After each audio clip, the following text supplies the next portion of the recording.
On Father's Day, my daughter Danielle handed me a gift bag with a grin so wide it almost looked sincere. "Happy Father's Day, Dad," she said, as if she hadn't been distant for months.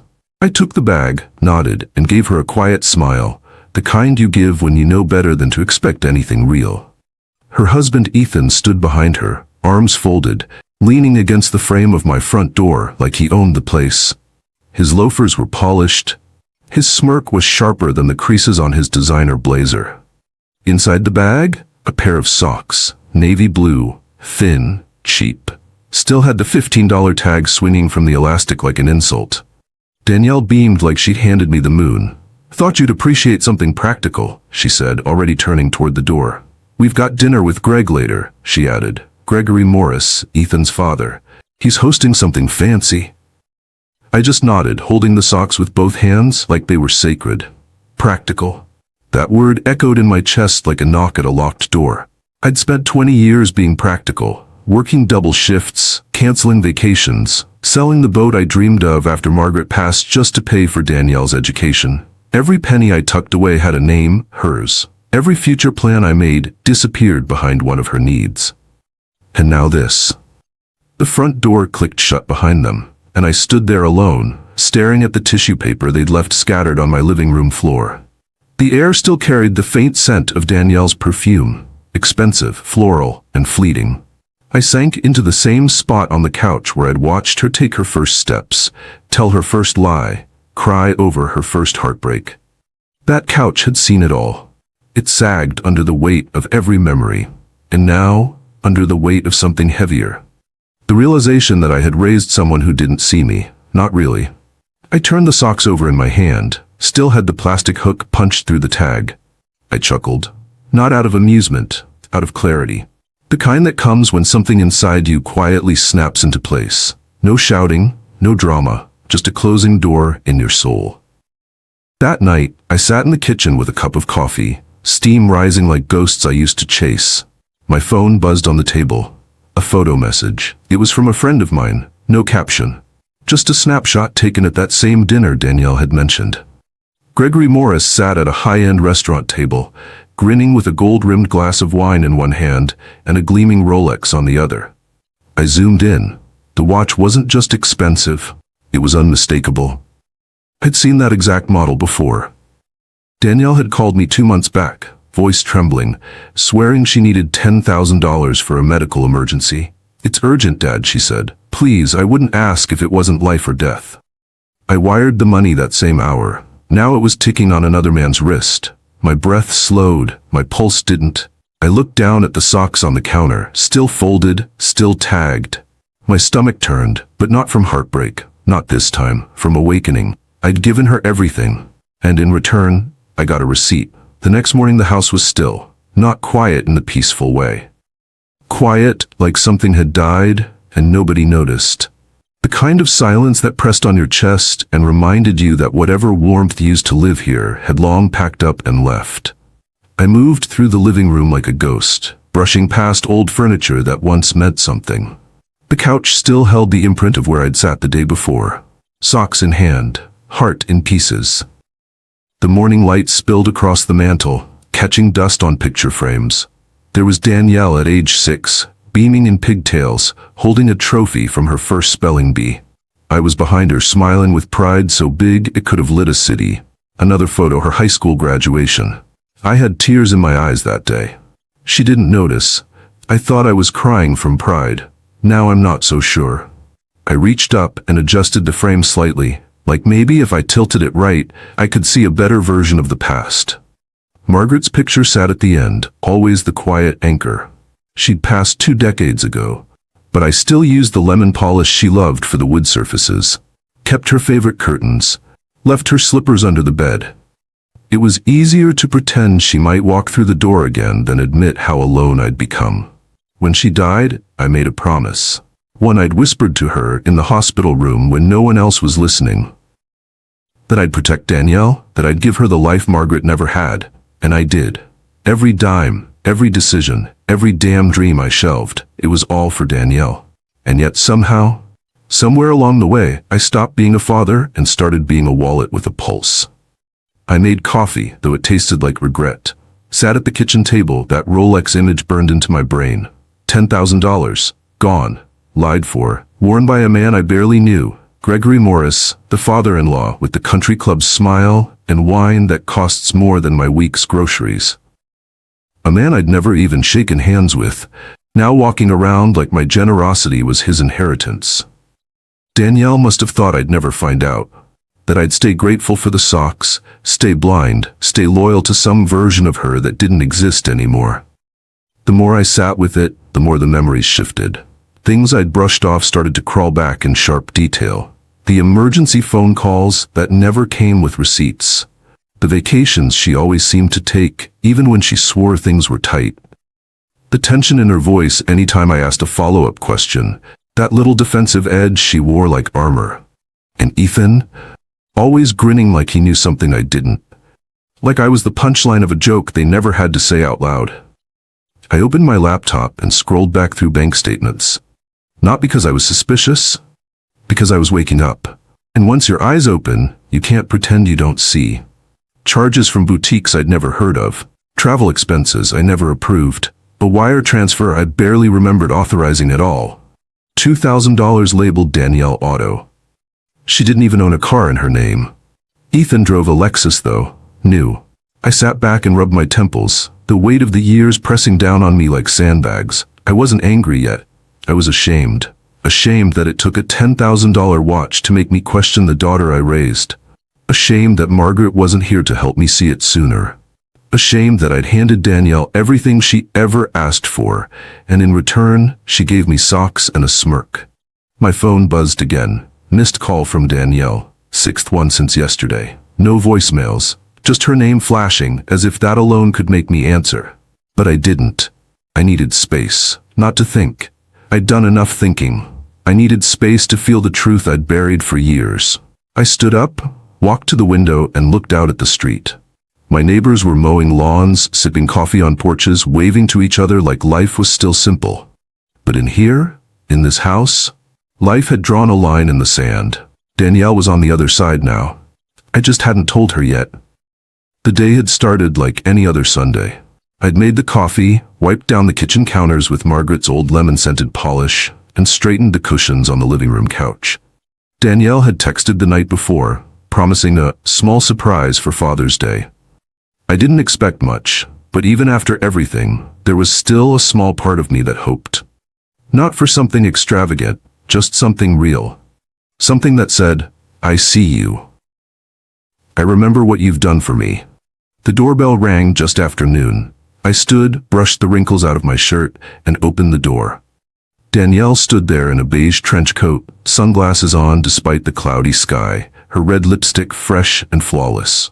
Ethan was behind her, tapping his phone, not even looking up as I welcomed them in. Happy Father's Day, Dad, she chirped, handing me a small gift bag, the kind you'd pick up on your way out of a pharmacy. The tissue paper poking out of the top looked like it had been reused, crinkled at the corners. We can't stay long. Dinner with Greg later, she added as she breezed past me into the house. Ethan followed, trailing cologne and indifference. I closed the door behind them, the echo of the latch feeling more like a lock. We stood in the living room, the old clock on the mantel ticking louder than it had in years. Danielle sat on the arm of the chair, legs crossed, permit, her phone already in hand. Ethan leaned against the wall near the window, checking his watch. Not a Rolex, but close enough to sting. Well, Danielle said, flashing a smile that didn't reach her eyes. Aren't you going to open it? I nodded and reached into the bag. My fingers met soft fabric. I pulled out a pair of navy socks, folded neatly, the plastic hook still attached, the price tag dangling like a dead leaf. $15. Practical, I said, my voice low, steady. Always dreamed of these. Danielle laughed, sharp and brittle. Exactly. Something useful, right? Not like you need anything fancy. Ethan chuckled behind her. Yeah, Raymond, you're a simple guy. What do you need with flashy gifts? His tone dripped with smug familiarity, the kind of false closeness that only makes the distance feel wider. I looked at him, then back at the socks and nodded. You're right, I said. Very thoughtful. But inside, something cracked. It wasn't the price. It wasn't even the gift itself. It was what it stood for, or didn't. I'd paid for Danielle's entire college education, 4 years at a private university, covered her wedding when Ethan's family came up short, gave her the down payment for their home, answered every phone call that started with, "Dad, can you help?" And now, on the one day a child is supposed to look their father in the eye and say, "Thank you," I got $15 socks and a room full of smug silence. I looked over at the mantel. Margaret's photo stared back at me, her eyes soft, her smile gentle. If she had been here, she would have seen through all of it. She always had. But now, it was just me. "You staying for coffee?" I asked, already knowing the answer. Danielle shook her head. "Can't. Greg's hosting dinner. You know how he is about punctuality." She stood, smoothing her coat. "We just wanted to drop by real quick." Ethan added nothing, just adjusted his sleeves and followed her to the door. "Thanks for the socks," I said as I opened it. "Of course," Danielle replied, placing a hand on my shoulder like she was granting me a favor. "Happy Father's Day." Then they were gone. The sound of their car pulling away faded into the quiet street. I stood at the doorway for a long time, the gift bag still dangling from my hand. When I finally turned back inside, I dropped it on the counter. The socks flopped onto the laminate like something discarded. I stared at them, trying to make sense of what they meant. And then I realized I didn't need to. They meant exactly what they said. It was later that evening, long after the front door had closed behind Danielle and Ethan, that the photo arrived. I was sitting alone in the kitchen, staring into a cup of coffee that had long since gone cold. The socks were still on the counter, untouched, still tagged, folded like a punchline. The air in the house had shifted. Not the kind you can smell, but the kind that makes you check the locks twice. That quiet tension when the weight of being used starts to settle into your bones. My phone buzzed once, a message from Martin, an old friend who worked downtown. No text, just a photo, a snapshot taken at a rooftop restaurant, slick with city lights and polished smiles. Gregory Morris sat at the center of the table, teeth gleaming in a toast, a deep red wine raised in one hand and on the other, a watch. Not just any watch, a Rolex. Gleaming, unmistakable, the gold bezel catching the ambient glow of an overhead heater. I stared at it. I zoomed in, then zoomed again. The details were crystal clear. The model, the color, the signature shimmer of that price tag I knew by heart. Not because I'd ever owned one, but because I'd paid for it. 2 months ago, Danielle had called me late at night. Her voice was shaking, almost breaking. "Dad," she said, "it's urgent. I need $10,000. There's been a health scare, tests, insurance won't cover it. I wouldn't ask if it wasn't life or death." The words echoed now like a joke I wasn't in on. I'd wired the money without a second thought. No questions, no conditions. Just instinct, the kind you don't unlearn when you've raised a daughter alone for 2 decades. I hadn't followed up, hadn't asked for proof. I just trusted her. And now I could see that trust glinting from the wrist of a man who had never shared a meal with me. A man I had never met until he appeared in that photograph, wearing my sacrifice. My hand trembled, not from shock, from restraint. I set the phone down slowly, my breathing shallow. It wasn't just betrayal, it was precision, calculated, intentional. Danielle had looked me in the eye that very morning and handed me socks, knowing full well where that money had gone. And Ethan, the smug look on his face now took on a whole new meaning. They'd walked into my home carrying a gift bag and a secret, both wrapped in cheap paper. I stood up, suddenly needing movement, needing space. The walls of the house felt smaller, heavier. I went to the sink, ran cold water over my hands, tried to focus on the sound. But my mind was racing. I walked to the living room, sat on the edge of the couch, and stared at the mantel. Margaret's photo looked different now.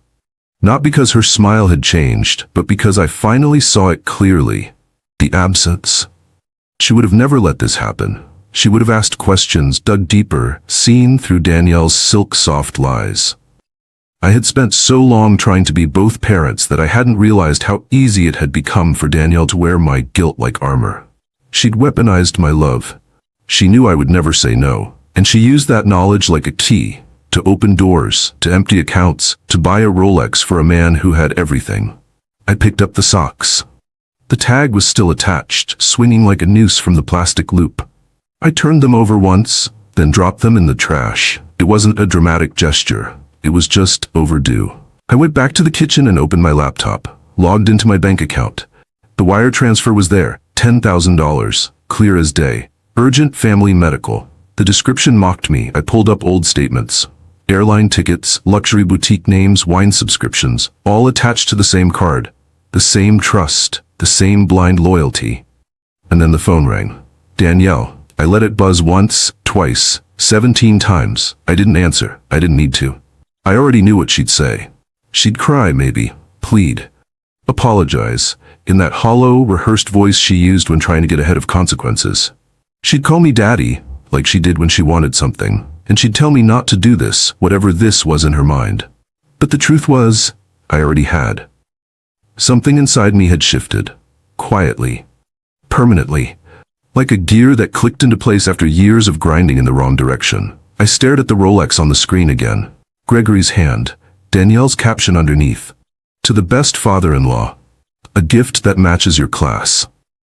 10 words. That's all it took to rewrite 20 years of fatherhood. I closed the laptop slowly, as if sealing a document I no longer needed to read. I looked out the window. The sky had darkened, rain clouds gathered low, heavy with a storm that had been building long before today. My hands didn't shake anymore. They were calm. My heart wasn't racing, it was steady. Whatever Danielle thought this was, a small betrayal, a harmless lie, a simple swap of loyalty, she was wrong. It was the last mistake I'd let her make on my dime.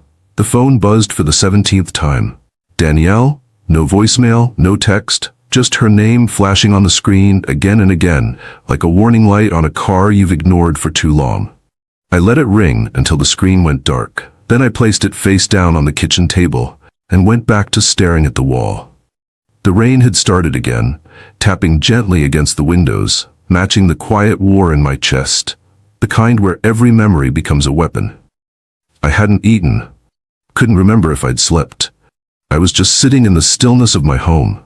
The sock still on the counter like a prop in a bad play, the kind where everyone but the main character knows how it ends.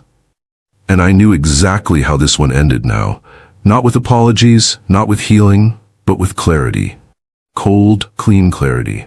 I leaned back in the chair and closed my eyes, and before I could stop it, the past came rushing in. Danielle at 12, crying in the ER after breaking her arm. Daddy, don't leave me, she'd sobbed, clinging to my shirt as the nurse tried to clean the wound. I didn't leave. I never did. Not after Margaret died. Not after the sleepless nights. Not when the bills piled up and I had to give up on my own dreams to make sure hers stayed intact. Every decision I made, every sacrifice, it all pointed back to her. I wasn't just her father. I was her foundation. So how did we get here? How did we go from scraped knees and bedtime stories to fake emergencies and luxury watches? When did I become a stepping stone instead of a parent? The phone buzzed again. I picked it up, not to answer, but to check the voicemails. There were 2. I pressed play on the first, expecting remorse, but her voice came through sharp, urgent, rehearsed. Daddy, please call me back. I know what you saw. It's not what you think. It was just a mix-up, okay? Please don't do anything stupid. A mix-up. That's what she called $10,000. I wired out of love and trust. A mix-up now gleaming on another man's wrist. I played the second voicemail. Her tone had changed. Colder, angrier. You need to stop ignoring me. This is ridiculous. I don't owe you an explanation for everything. Stop acting like a victim. There it was. The turn. When guilt doesn't work, they reach for control. When affection fails, they go for dominance. It wasn't new, just louder now. I stood from the table and walked into the hallway, past the guest room I'd kept pristine for years, just in case she ever wanted to visit like she used to promise. The bedspread was still smooth. Windows still cracked slightly open, but dust had settled on the frame and even the sunlight didn't feel hopeful anymore. I opened the drawer near the kitchen. Inside were years of bank statements and receipts, neat and untouched. I pulled them out and laid them on the table like puzzle pieces I'd ignored. Charges to hotels I didn't recognize. Spa appointments, high-end clothing stores, a few jewelry shops, all of it tied to the card I'd let her use without hesitation, believing she was being careful. Responsible. Honest. The truth was everywhere. I just hadn't wanted to look. I opened my laptop and typed in the name I hadn't thought of in years. Clara Monroe. She was the estate lawyer Margaret and I had met when we first updated our wills. Practical, razor sharp, no time for nonsense. Margaret had always liked her. "She sees through people," she said once. "Like glass." I found Clara's email and started writing, just a few lines, nothing emotional. I attached the statements, the Rolex photo, the voicemail recordings. I didn't add commentary. I didn't need to. The numbers and the silence did all the talking. At the bottom I typed, "Let's talk." Then I hit send. The rain grew heavier. I stood at the window and watched it run down the glass in uneven lines, like tears on a face trying to hold composure. But I wasn't angry anymore. I wasn't broken. I was steady. Like a man who had finally decided that silence doesn't mean weakness, and love doesn't mean being blind.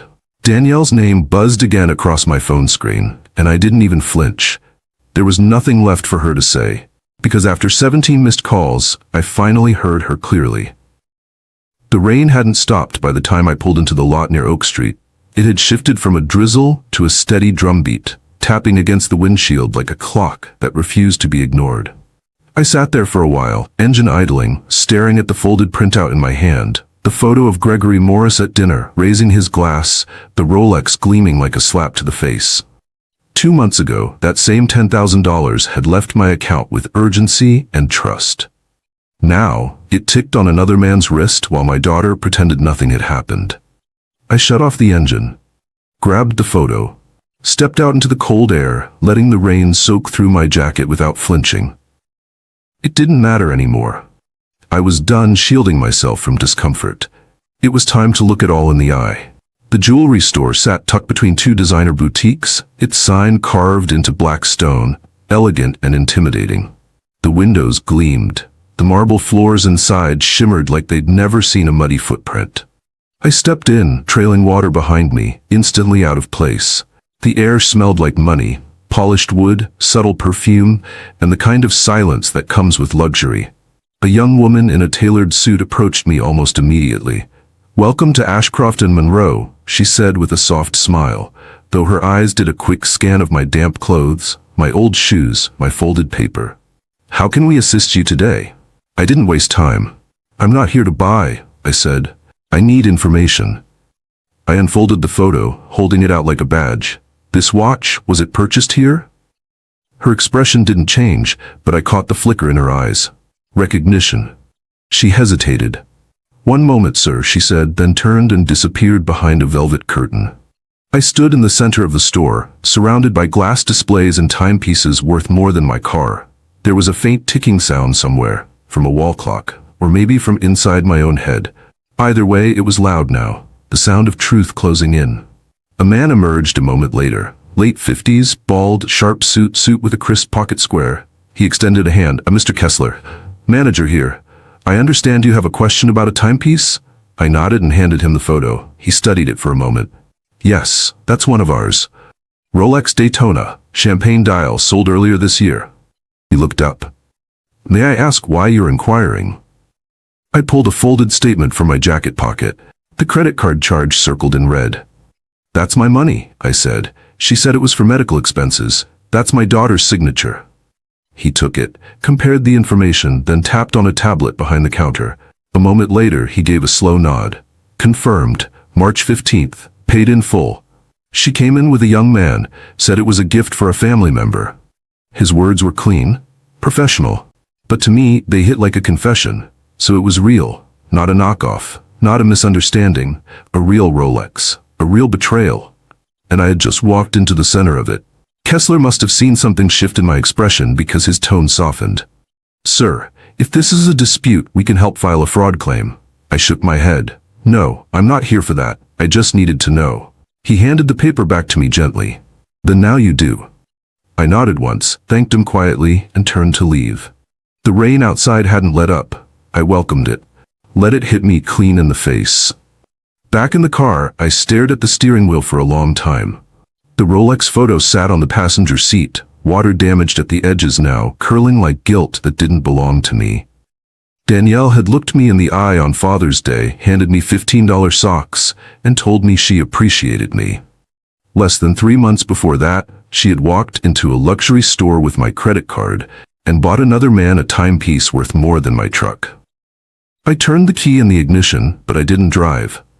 I just sat there, listening to the rhythm of the rain, watching the city blur behind the windshield. Somewhere out there, my daughter was probably waiting for me to return to the role I'd always played. The silent father, the reliable backup plan, the ATM with a kind face. But something had changed the moment Mr. Kessler said, "She said it was a gift." Because she didn't mean it for me. She never did. I took out my phone and snapped a photo of the receipt and the printed confirmation. Then I opened my notes app and typed, "Confirmed purchase. March 15, Oak Street, $10,200 with tax. Gregory Morris, recipient." I saved it under a folder labeled Closure.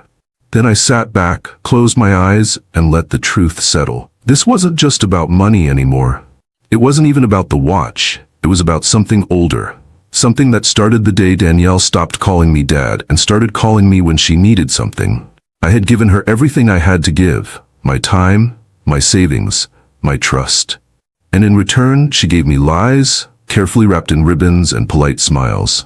But now I had something she didn't expect me to have. Proof. Clara Monroe's office was nothing like the jewelry store. No marble floors, no chandeliers, no scent of imported perfume, just the low hum of a ceiling fan, the sharp scent of old books and burnt espresso, and papers stacked in neat chaos on a walnut desk that had seen 1,000 disappointments and a few quiet victories. The kind of office where real problems got solved, not covered up with gloss and charm. I sat across from her, a manila envelope in my lap, the documents inside still warm from the printer that morning. Clara leaned back in her chair, her gray blazer rumpled from use, not for show. Her glasses rested on the bridge of her nose as she scanned my face carefully, like she wasn't just listening, she was measuring. "So," she said, tapping her pen slowly against a legal pad, "your daughter used your credit card to buy a $10,000 Rolex for her father-in-law, and told you it was for medical bills?" I nodded once and placed the envelope on her desk. "That's the photo. This is the receipt. And that." I slid over a printed transcript of Danielle's voicemail. Is her trying to spin it as a mix-up? Clara didn't laugh, didn't wince, just lifted the photo and looked at it like it was Exhibit A in a trial neither of us had asked for. "You sure about this?" she asked, eyes locked on mine. "You're ready to follow through?" I hesitated, not because I doubted the facts, but because of what following through really meant. This wasn't just about freezing a card or writing a new will. This was about admitting that the daughter I raised was not the person I had believed in for 25 years. "I'm sure," I said finally. "She's crossed lines that can't be uncrossed." Clara gave a single nod, the kind that meant we were no longer talking emotionally. We were talking legally. She flipped open a folder and pulled out a fresh contract. "Then we start with this. Revoking her access to all accounts, freezing the shared card, and updating your estate documents to protect your assets. If you've given her power of attorney, we pull that too."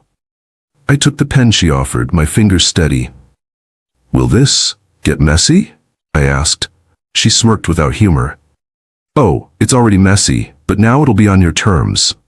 I signed the paperwork without pausing. Every stroke of the pen felt like pulling a root from a rotted garden. I wasn't cutting her off out of revenge. I was doing it because for the first time in years, I realized I had the right to protect what was mine. Clara pushed the documents into a folder and leaned back. "You're not the first parent she's burned," she said, matter of fact. "And you won't be the last unless you act. Entitlement like hers doesn't just appear, it grows, gets fed." I thought of Ethan. The way he smiled at me like a used car salesman. The way he leaned on Danielle's manipulation like it was a family trait. "She's been the same way with him," I said quietly. "He doesn't stop her, he enables her." "Then we deal with them both," Clara said flatly. "But step one is financial. Once that pipeline shuts down, everything else will surface." I stood and walked to the window. Chicago sprawled outside, wet and gray and humming with motion. I remembered bringing Danielle here as a child. The museum, the aquarium, the ice cream on Michigan Avenue. I remembered her tiny hand in mine. I remembered the promise I made to Margaret the night she died. "I'll take care of her. I'll give her the life you dreamed of." And I had. But this wasn't that life. This was something else, something darker. I gave her everything, I said. College, a house, her wedding, her lies. "And now," Clara replied, "you take something back." We spent the next hour going over every account. I gave her the details, the passwords, the transaction histories. She highlighted the jewelry store charge in red. "This is your turning point," she said. "It's not just about the money, it's about intent." As I gathered my coat, she handed me a list. Bank manager's name, direct contact. "Tell him we're pulling Danielle as an authorized user today. He'll need your signature in person." I nodded, pocketing the paper. "What happens when she finds out?" Clara shrugged. "She'll scream. She'll cry. She'll make you the villain. That's what happens when people lose control of a narrative they built on manipulation." She looked at me one last time. "You're doing the right thing, Raymond, not just for you, for the truth." Outside, the rain had eased into a light mist. The city smelled like pavement and cold metal. I walked slowly back to my car, the signed documents tucked under my arm like armor. I glanced down at my phone. Danielle's name had stopped flashing. The calls had finally ended. I knew this wasn't over, but for the first time, I wasn't afraid of what came next. The police station smelled like scorched coffee and copy paper. Sterile, humming, with the low buzz of fluorescent lights and tension that never left the room. I sat in a hard plastic chair, the kind designed to keep you from getting comfortable, across from a desk with a thick folder that had my name on the front and Danielle's signature underneath. Officer Daniels, a thick-set man with graying sideburns and the perpetual look of someone 10 minutes behind on everything, flipped through the pages like he'd already decided what this was. His eyebrows knit together, not from surprise, just fatigue. Another domestic dispute. Another family unraveling over dollars and pride. Beside me, Clara sat with her legs crossed and her blazer sharp as ever.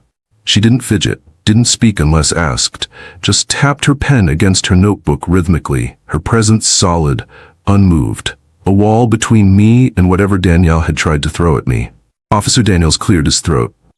"Mr. Carter," he began, voice flat, "your daughter and her husband have filed a complaint alleging financial abuse and coercive control."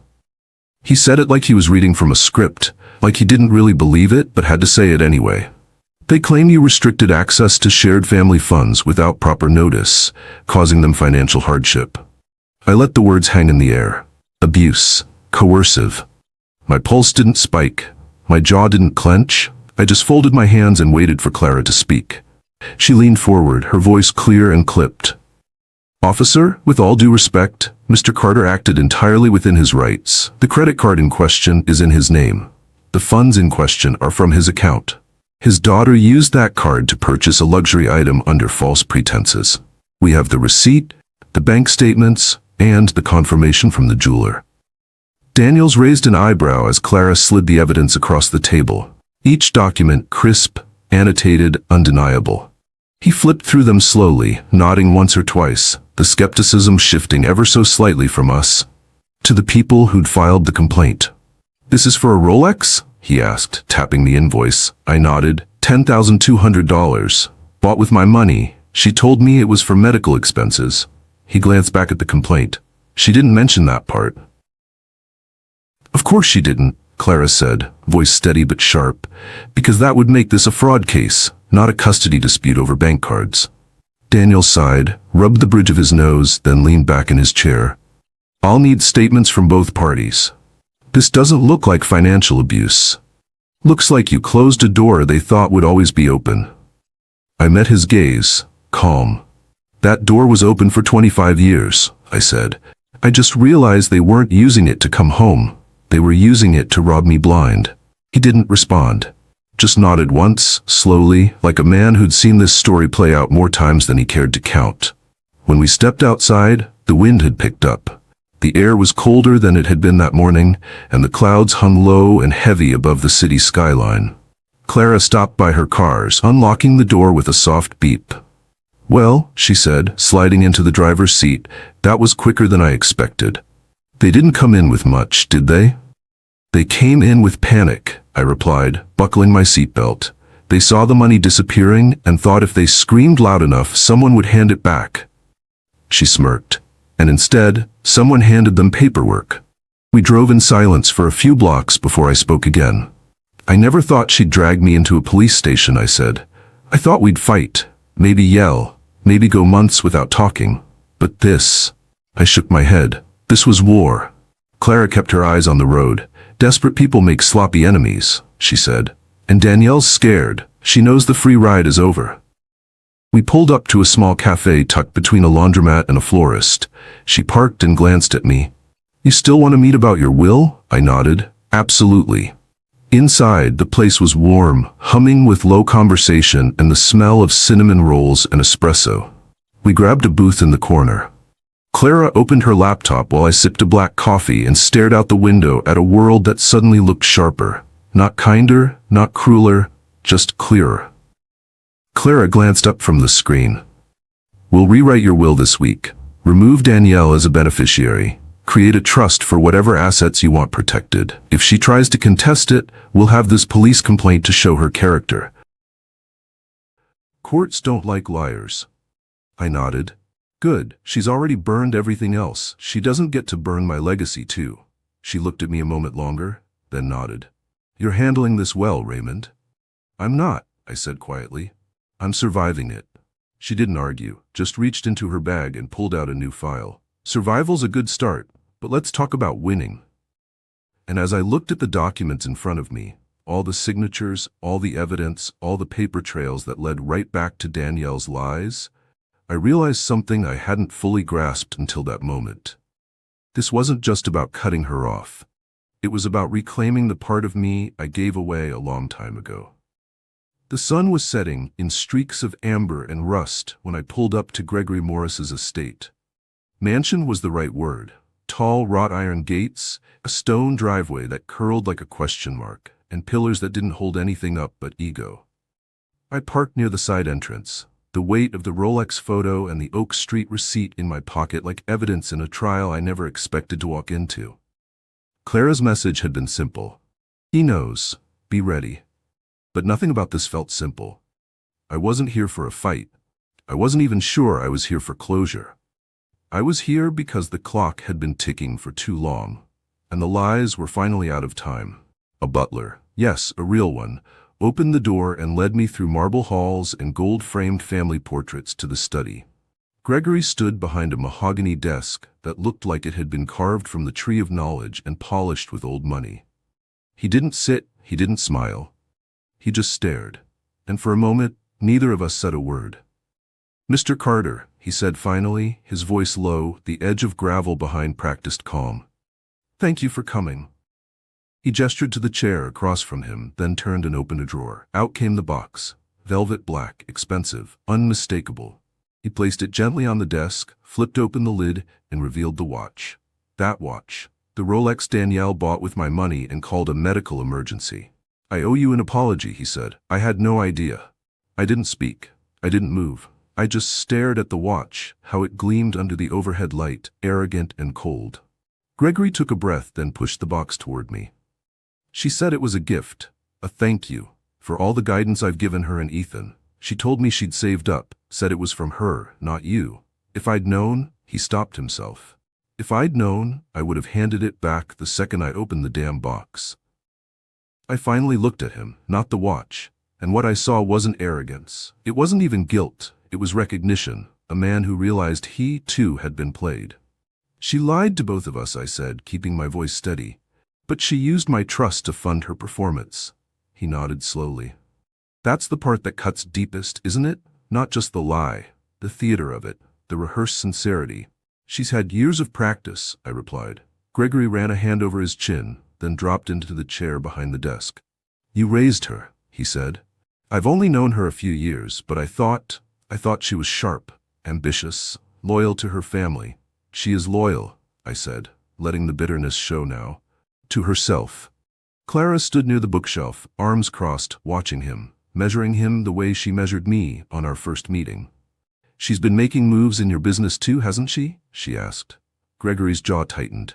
Yes, subtle ones at first, asking questions about board seats, suggesting I consider Ethan for a strategic development role, said they were ready to take on more responsibility. But they weren't, Clara said. No, he replied, voice flat. They were ready to take more. Period. Silence settled in like dust on old wood. Then Gregory pushed the Rolex box farther toward me. Take it, he said. It's yours. You paid for it. I stared at it for a long moment, then closed the lid gently. I didn't come here for the watch, I said. I came to see if you knew what she was. He met my eyes. I didn't, he admitted, but I do now. For the first time I saw something in him I hadn't expected. Not wealth, not reputation, but the sting of betrayal. It looked the same in every man, no matter the size of the house. She's out of my business, he said quietly. Effective immediately, and Ethan will be answering for his part in this too. I nodded once. That's your choice. I've already made mine. Gregory stood, walked around the desk, and offered his hand. For what it's worth, Mr. Carter, I'm sorry, not just for the money, but for how she treated you. No father deserves that. I shook his hand. It was firm, sincere, and sad. We left the study, the hallway now darker. The lights dimmed, the grandeur faded into shadow. Outside, the air had cooled. The sky was dark blue and swollen with night. I stepped into it like a man stepping out of someone else's story. In my car, I placed the watch box on the passenger seat. It sat there, heavy and still, like a chapter I hadn't decided whether to end or erase. My phone buzzed again. A text from Danielle. We need to talk. No apology, no explanation, just a summons, like I still belonged in her world, orbiting her choices. I looked out at the lights of the city glowing faintly in the distance. Then I reached over, grabbed the box, and opened it one more time. The Rolex gleamed in the dark, ticking quietly. But this time, it didn't sound like time slipping away. It sounded like a countdown. And I was finally the one holding the clock. The knock came early. Too early for visitors, and far too early for apologies. I was pouring my second cup of coffee, the kind I usually sipped in silence, letting the morning light creep in slow and steady. But this knock wasn't casual. It was calculated. I knew who it was before I even opened the door. Danielle stood on the porch with Ethan behind her, half a step back like always. She wore a wool coat buttoned to the neck and dark glasses that didn't match the cloudy weather. Her hair was undone, eyes red, though I couldn't tell if it was from crying or simply being caught. Ethan looked like a man forced to show up. Stiff in the shoulders, hands stuffed in his pockets, avoiding eye contact. For once, the smirk was gone. Dad, she said, her voice cracking just enough to sound sincere. Can we talk? I didn't step aside. I didn't smile. I just stood in the doorway, one hand still warm from the coffee mug, the other resting on the doorframe like it was the only thing keeping me grounded. What do you want? I asked. Danielle looked surprised, not by the question, but by the tone. I used to fold at the sound of her voice. Not anymore. She took a breath, swallowing hard. I know you're angry. I know I messed up. But we need to explain.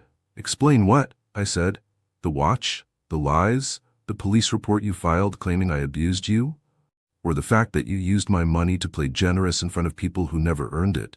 Her lips parted, but no words came out. Ethan shifted behind her. Look, he started, we didn't mean for any of that to happen. Things got out of control. I raised an eyebrow. Out of control? Or perfectly in control until you got caught? Danielle took a step forward. I didn't move. The line between us was invisible but solid. Dad, she said softly, we've lost everything. Gregory cut us off. The business, the funding. The house is on the line now. We're trying to make things right. Please, just give us a chance. Her eyes searched mine for softness, for the man who had paid for her college, her wedding, her safety net. The man who once believed that love meant saying yes. But that man wasn't home anymore. You made your choices, I said. You get to live with them now. Ethan muttered something under his breath. I caught only the last word. Ridiculous. I turned to him. You think this is ridiculous? I asked. You walked into my home, laughed in my face, and watched your wife hand me a pair of socks while you wore $1,000 shoes I probably helped pay for. You knew about the watch.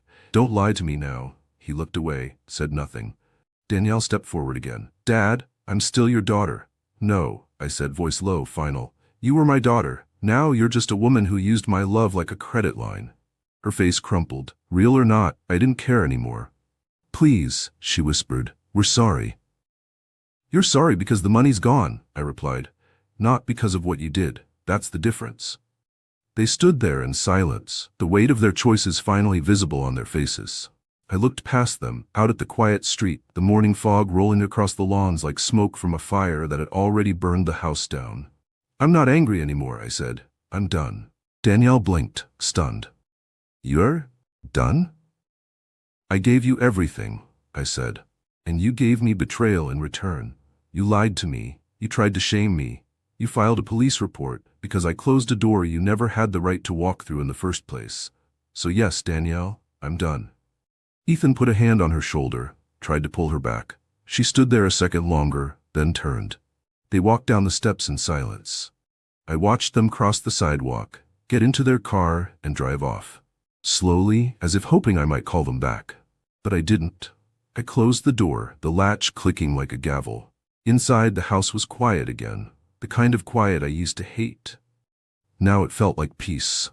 I walked to the mantel, glanced at the old photo of Margaret holding Danielle as a baby, both of them smiling, full of promise. I let the memory pass. I didn't reach for it. I sat on the couch with my coffee and looked at the Rolex box still on the side table. It hadn't moved since the night Gregory handed it to me. I opened it once more, stared at the watch. Still ticking. Still pretending to keep perfect time.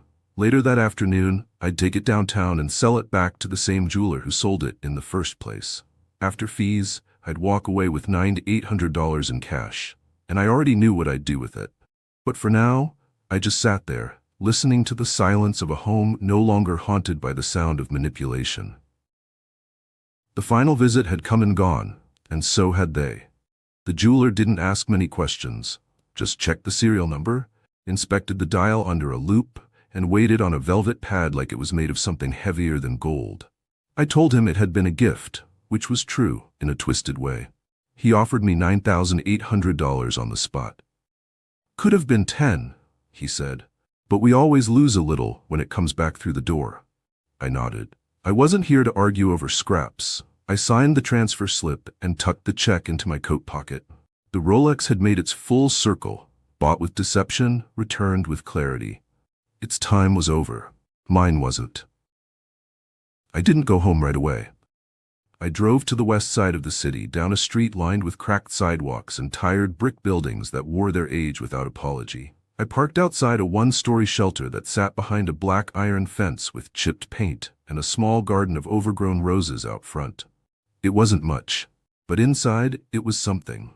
A halfway house for teenagers aging out of foster care. Margaret used to volunteer here. Back when time felt unlimited and we thought we had decades ahead of us to make a difference. I stepped inside, check in hand. The woman at the front desk looked up, her hair tied back in a messy bun, a lanyard of keys bouncing on her chest. Can I help you? I nodded. I'm here to make a donation, in memory of someone. She smiled. We don't get many walk-ins for that. I handed her the envelope and waited while she opened it. Her eyes widened when she saw the amount. Is this real? Very real, I said. No paperwork needed, just use it for something that matters. She didn't press, she just stood up and walked around the counter to shake my hand. This'll cover 3 months of food, maybe even new beds. You have no idea what this means to us. But I did. That was the whole point. Back outside, I sat on a bench across from the garden, the roses nodding in the cold wind like they understood something I couldn't put into words. I thought about Danielle. About Ethan. About the silence in the car when they drove off from my house for the last time. I didn't know what they were doing now, and I didn't care. That part of the story had ended. This was the after.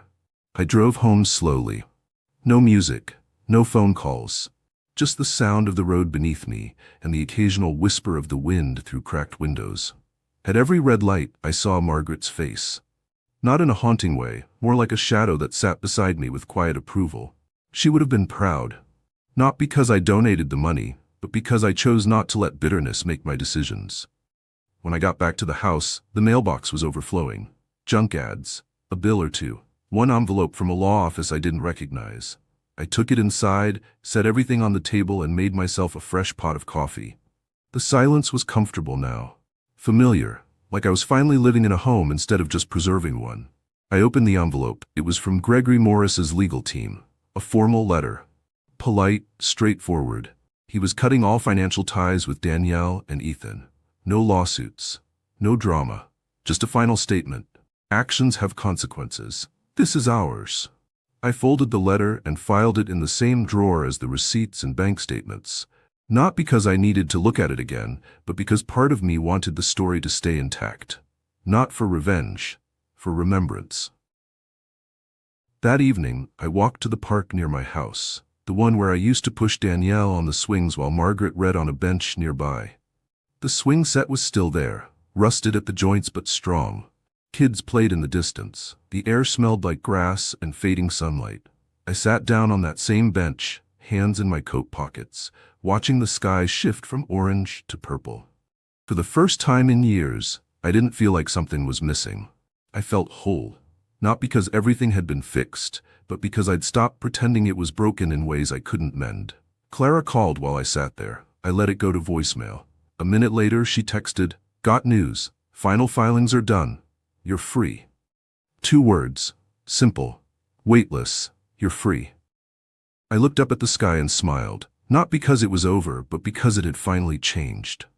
Later that night, I opened a drawer in my bedroom, the one that used to hold cards from Danielle, photos of birthdays, receipts I never asked her payment for. I emptied it out, all of it. And in its plainest, I put one thing, the receipt from the donation. Let the past have its memories. I was building something new now. And this time, it was mine.